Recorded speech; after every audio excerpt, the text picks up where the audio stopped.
Don't count right now. All right. So guys, this is the tale that tells us how Russian Toastmasters may lose our identities. Yes, about a month ago, the area team arranged a survey to all Toastmaster members of Moscow area and St. Petersburg. And we asked them, guys, do you know about district? Do you know what it means to be districted or undistricted? And 90% said yes. And then we said, hey guys, how do you think we should behave? Shall we apply to a European district, 95, so they take us and we become districted? Or shall we create our own district? Or shall we do both? Whichever works faster. And you see the results. So just 8% said, let things stay as they are. The rest of the group said, yes, let's do something. This or that or both. So basically the result is the following. 90%, 92% of respondents, us, members, Toastmasters in Moscow and St. Petersburg, said we want to become districted. Now, what happened this May, not so long time ago, in a nice place called Timișoara in Romania. The district conference, 95, was held and we were present there. And there was a big meeting where this new scheme was applied to all Europe.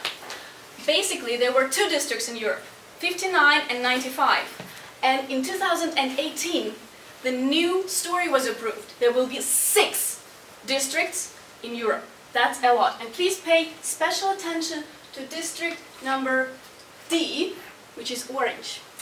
Why? You know what we also did in Timișoara? There were 3 of us, I guess. Yes, there were 3 of us, and we were talking to people, telling them that Russia wants to become districted. And we talked and talked about it so much. Then you know what happened?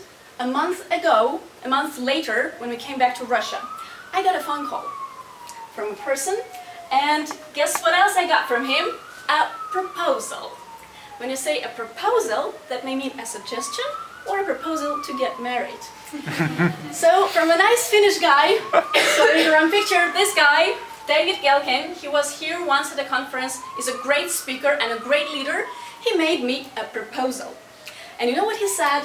He said, let's get married, Valeria, shall we? What did this mean to me? I was shocked.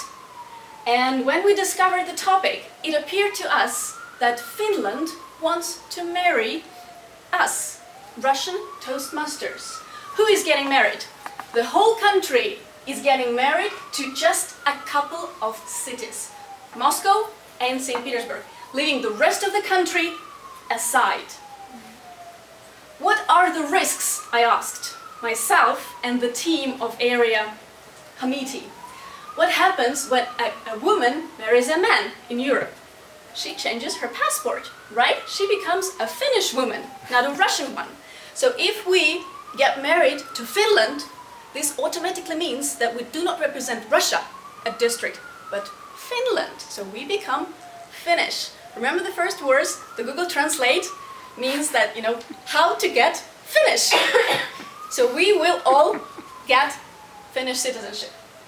Toastmasters citizenship. What is the second risk of getting married to Finland, which is a really big risk? We leave all our family, Toastmaster family, behind. So it's just Moscow and St. Petersburg getting into District 95 or whatever number is, but the rest of the huge country, we just abandon it over there.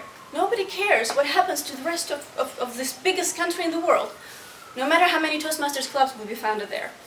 These are the big risks of accepting this marriage offer. This is definitely going to be a mock marriage, of course, but probably it has some benefits. I'm telling you now that this is not the best option for us. Definitely not. But think, the benefits. What do we get? When we get married, we get some official status, right? We become a wife of a husband. We get some privileges. We become districted much faster than we can do this by making one step at a time, forming our own district, which will take us about 5-7 years. They will help us raise our kids. Of course, a husband gives you some money and support. So they will help us to raise and fund more clubs in Moscow, in St. Petersburg, and outside of the cities. Although they will not be considered our real children, just like, adoption. And in case we get divorced with Finland, in case, if they let us go, the kids will definitely stay with us. So here is the story. And what I'm telling you now is spilling the beans, since this was an option given to us by the leaders of the Finnish community of Toastmasters some months ago. And Sergei Soprikin is coming to Warsaw to discuss this opportunity with the district leaders very soon. So probably when he comes back, he will have some news. Now guys, I hope that you have been forming questions to me right now. And I'm encouraging you to ask any questions you may have in your mind, so I give some answer back to you. Please, anyone? You have to ask questions. Yes.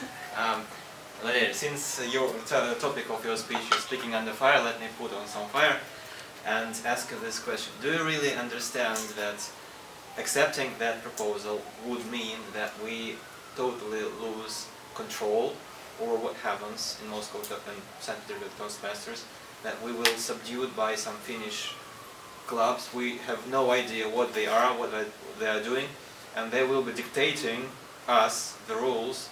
Will be just a tiny part of their district, and we will, I think we will not have any say in how the district develops. So do you really understand those risks?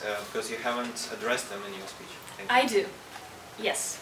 I do, and we all should do, since, remember the survey, the results that I showed you on the second slide, they said that more than 50% of the people who responded to it said that yes, let us get into District 95. And if they accept us anyway, we don't care which district number that would be, District 95 or District D from 95. They will take control over us anyway if we become districted. The only possible option for us to keep control is to form our own district, which requires us to create 40-something clubs, while we are having not that many now, and that will lead us to like 7, 8, 10 years of work. Did I answer? Christina was the second one. Okay. Yeah, I think that the financial part is essentially important, and I would like to ask you how it will be, what will be like the reflection maybe on our Russian Toastmasters. So will the entrance fee be increased, and how could you explain it to the members who, for example, are newcomers? They come and they should play a very great such a money. That's a very good question, very crucial one. Yes, the fees will be increased by 25%. But you know what happens with those 25%? With the area government, the area committee gets this money back. You just don't give this money out to somewhere, throwing them out of the window. You give this money to us via headquarters. That's how it's gonna be. We will just reduce the additional area fees that we're collecting. We'll probably even just delete them at all. So most likely you will not be paying more than you're paying now. Bogdan. Hello, Valeria. Very catchy and beautiful speech of yours, as always. Could you please name all or any of them, any real benefits which we get from this particular marriage? Sure. When you get married, as I said, you get an official status, which means that you, Bogdan, next year you can come to Finland for a district conference, win with the flying colors, get the first prize, then go to the to the international convention in Canada, in Montreal, and win it. And you will become the world champion of public speaking. You cannot do this now because we are undistricted. The last question. Rahim. Leila, would this be a traditional marriage, or would this be like untraditional marriage? Because has there been such an experience with other regions in the world, or is it the first time that is happening? Yes. It would not be a surprise. This is an extremely important question. This would be non-traditional marriage, but not the first time it's happening in the history of Toastmasters. One Austrian club belongs to a different district, while it should be a part of a German district, and it's not. And a lot of Canadian clubs that are along the border with America, they belong to America, not Canada. So this is not a precedent, so to say. Guys, thank you so much for questions. Now I want you to learn one more surprise, which you're not expecting definitely. If you look at the map of Toastmasters, do you know what this is? Do you know that this is Russia? Do you know that this is the island of Sakhalin? And this autumn, 2 new Toastmasters clubs were opened in Yuzhno-Sakhalinsk, and we're going to contact them very soon. So basically, the marriage would be equal. There are 8 clubs if it happens. 8 clubs in Finland and already 8 clubs in Russia. So we have kind of an equal status. No matter if that happens or if it never happens and we go a different way, there is one big rule. Keep calm and always join Toastmasters. Thank you.